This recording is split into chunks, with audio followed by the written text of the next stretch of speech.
오늘도 주님께서 우리에게 큰 은혜 주실 줄로 믿습니다. 아멘. 이 레위기 27장에서 제일 많이 나오는 내용은 드림에 대한 내용입니다. 어떻게 드릴 것인가, 무엇을 드릴 것인가, 이러한 내용들이 주를 이루고 있습니다. 우리도 교회를 섬기면서 시간을 드리고 재능을 드리고 물질을 드립니다. 어떻게 하면 주님 앞에 더 잘 드릴 수 있을까? 주님이 기뻐하시는 드림은 무엇인가? 오늘 생각하는 시간을 가지려 합니다. 자, 첫 번째는 자원함입니다. 이 성막은 운영에 있어서 많은 비용이 필요했습니다. 아침과 저녁에 제물을 하나님께 드려야 하기 때문에 많은 비용이 필요했고, 또 많은 레위인들의 생계를 책임져야 되기 때문에 이 백성들이 드리는 의무적인 헌금뿐만 아니라 자원하는 서원제와 같은 헌금이 필요했습니다. 오늘 2절에 보면 이스라엘 자손에게 말하여 이르라, 만일 어떤 사람이 사람의 값을 여호와께 드리기로 분명히 서원하였으면 너는 그 값을 정할지니. 서원하는 제물에 대해서 설명을 합니다. 서원한다라고 할 때 그것은 누가 시키지 않아도 내가 감동이 되어서 주님 앞에 기쁨으로 드리는 제물이 서원 제물입니다. 오늘 특별히 2절에 보니까 사람의 값을 여호와께 드리기로 서원하였으면, 그런 표현이 있는데요. 정말로 내 자신을 드리고 싶을 때에 내가 직접 제물로 드리는 것이 아니라 그것을 값으로 매겨서 하나님께 드릴 수 있도록 하나님께서 여러 가지 방법들을 주셨습니다. 남자 성인은 20세 성인은 20세 이상 성인은 은 50세겔, 여자는 은 30세겔, 이런 식으로 하나님이 정해 주셨어요. 이 적지 않은 금액입니다. 은 50세겔이라고 하면 우리나라 지금 돈으로 환산하면 대략 500만 원 정도 하는 돈이에요. 자신의 삶을 주님 앞에 기쁨으로 헌신하고 싶을 때에 이런 식으로 자원하는 예물을 드리도록 하나님께서 여러 가지 창구들을 열어 놓으셨습니다. 우리가 이런 부분들을 삶에 적용한다면 하나님은 우리가 이 서원하듯이 자원하고 기쁨으로 드리는 헌금, 우리가 기쁨으로 드리는 예배를 기뻐 받으십니다. 고린도후서 9장 7절에 보면 각각 그 마음에 정한 대로 할 것이요 인색함으로나 억지로 하지 말지니 하나님은 어떤 자를? 즐겨내는 자를 사랑하시느니라. 아멘. 하나님은 우리의 예배를 지금 기뻐 받으십니다. 우리가 어떤 마음으로 드리는 예배를요? 즐거운 마음으로 드리는 예배를 기뻐 받으십니다. 가끔 우리가 이 새벽 예배가 힘들다 보니까 도대체 누가 새벽 예배를 만들어 가지고 이렇게 새벽 예배를 드리나 할 수 있지만, 우리가 한 번을 드려도 하나님 오늘도 기쁨으로 내가 이 새벽에 첫 시간을 드립니다. 정말 기쁨과 자원함으로 예배하는 우리가 되어야 할 줄로 믿습니다.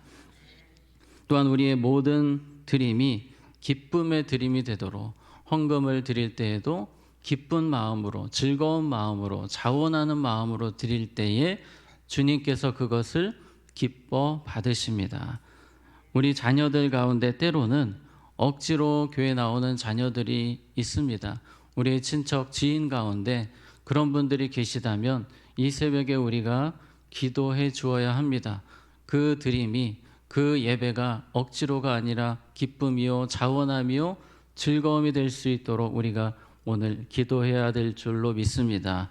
하나님은 억지로가 아니라 사랑하는 마음에서 우러나오는 기쁨의 드림을 원하세요. 여러분들 연인을 생각해 보시면 사랑하는 연인이 서로의 시간을 줄 때에 얼마나 좋습니까?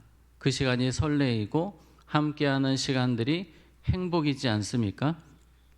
연인들이 선물을 할 때에 아까워서 막 속이 타요. 사랑하는 것이 아닐 겁니다. 정말 사랑하면 너무 주고 싶고 또 어떻게든지 내 시간을 함께하고 싶은 것, 그것이 사랑인 것처럼 우리가 하나님을 뜨겁게 사랑한다면 주님께 드리는 이 예배, 우리가 주님께 드리는 섬김, 주님께 드리는 헌물, 모든 것들이 사랑에서 우러나오는 기쁨의 드림이 되는 것입니다. 저는 생각해 보았습니다. 언제가 내가 그렇게 기쁘고 즐겁게 예배를 드렸을까? 제가 학창 시절에 예수님을 만나고 예배 드리는 시간이 너무 기다려졌고 너무 설레었던 그런 기억이 있었습니다. 여러분도 아마 인생 가운데 주님 앞에 드릴 때에 너무 행복하셨던 그 기억들이 있으실 것입니다. 우리는 기도를 통해서 다시 한 번 더 그 마음을 회복하고 주님이 정말 기뻐하시는 드림이 되도록 힘써야 할 것입니다. 자, 두 번째는 변함없는 마음입니다. 우리가 주님 앞에 드릴 때에 필요한 마음, 변함없는 마음입니다. 10절에 그것을 변경하여 우열간 바꾸지 못할 것이요. 그것을 변경하여 우열간 바꾸지 못할 것이요. 이 부분은 주님 앞에 어떤 예물을 드리기로 했을 때에 어떤 양을 생각해 보신다면 어린 양, 귀한 어린 양을 제가 주님 앞에 드리겠습니다 했는데 생각해 보니까 너무 아까운 거예요, 이 사람이.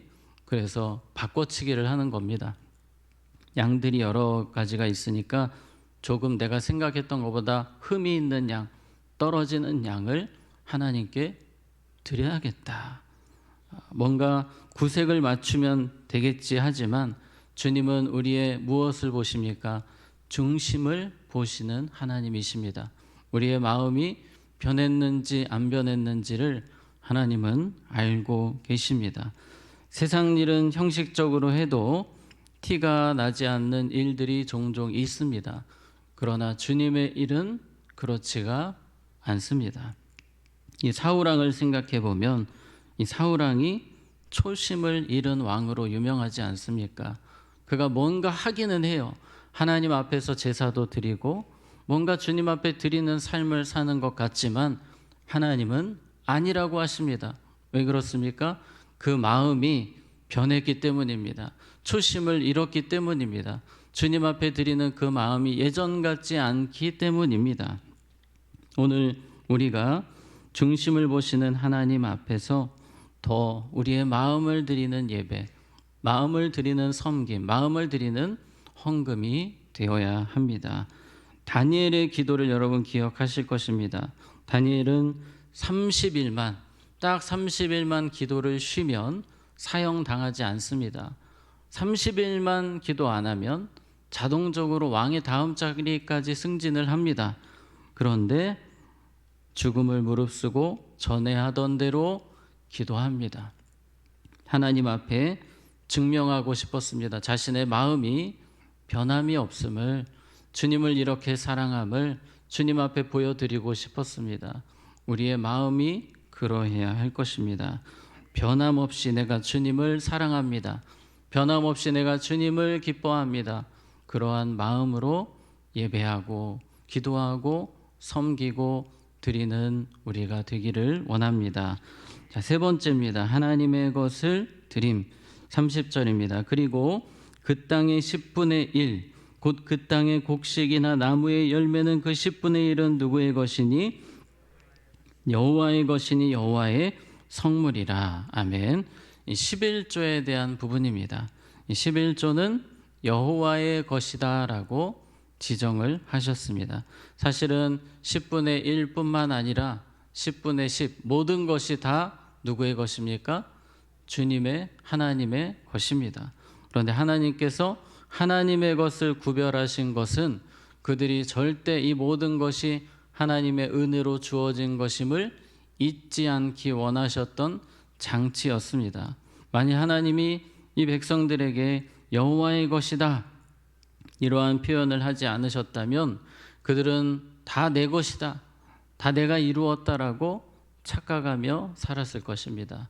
그러나 하나님께서는 그것을 끝까지 잊지 않기를 원하시면서 내 것이다 라는 표현을 하시고 이 11조를 통해서 하나님의 것을 인정하도록 하셨습니다.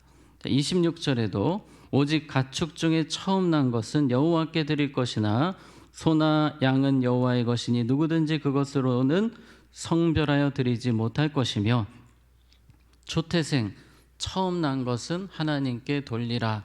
그것은 내 것이다.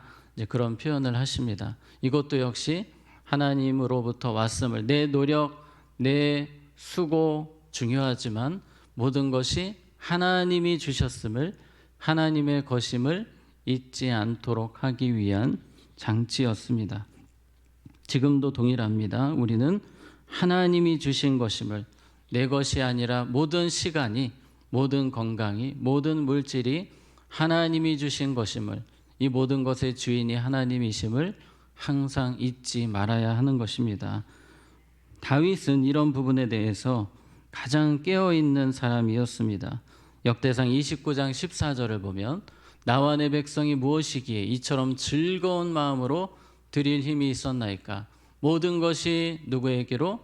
주께로 말미암아 싸우니 우리가 주의 손에서 받은 것으로 주께 드렸을 뿐이니이다. 아멘. 성전 건축 준비를 완벽하게 해놓았습니다.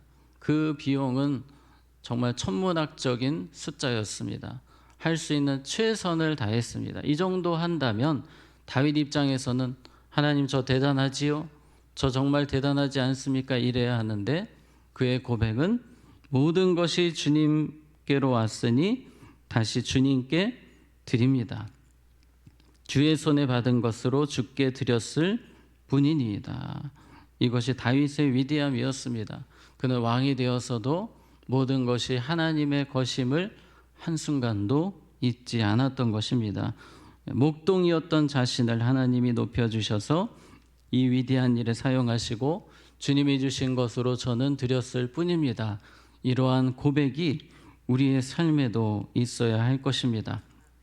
이 11조에 대해서 생각을 해보면요, 요즘 유튜브에 보게 되면 11조는 구약시대의 율법이지 지금은 안 해도 된다라는 그런 영상들이 종종 있습니다. 그렇습니까? 아닙니다. 물론 율법적으로 우리가 11조를 드리는 것은 아닙니다. 주님이 내게 주신 모든 것, 내 주인이 주님임을 기억하며 우리가 드리는 것이 이제는 11조가 되어야 합니다. 우리는 신약 시대를 살고 있습니다. 예수님께 받은 은혜가 너무나도 크기 때문에 사실 11조보다 더 큰 것을 드려도 부족함이 없는 사람들입니다. 구약 시대에는 이러한 십자가의 은혜를 그들이 경험하지 못하지 않았습니까? 그러나 우리는 십자가의 은혜를 누리고 있고 죄와 죽음에서 지옥 형벌에서 구원받은 사람으로서 율법의 11조가 아니라 감사의 11조, 감격의 11조까지 갈 수 있어야 하는 겁니다. 초대교회 성도들 중에는 두 부류의 성도들이 있었습니다. 아나니아와 삽비라처럼 내 것 하면서 주님의 것을 감추는 자들이 있었는가 하면 내 모든 것을 드립니다 하면서 자신의 전 재산을 내놓는 초대교회 성도들도 있었습니다. 왜 그렇습니까? 주님께 받은 은혜가 너무 컸기 때문에 그들은 자신의 모든 것을 드려서 주님께 자신의 사랑을 표현했습니다. 우리는 11조를 드려야 하냐 마느냐 이런 질문이 아니라 더 드릴 것이 없습니까?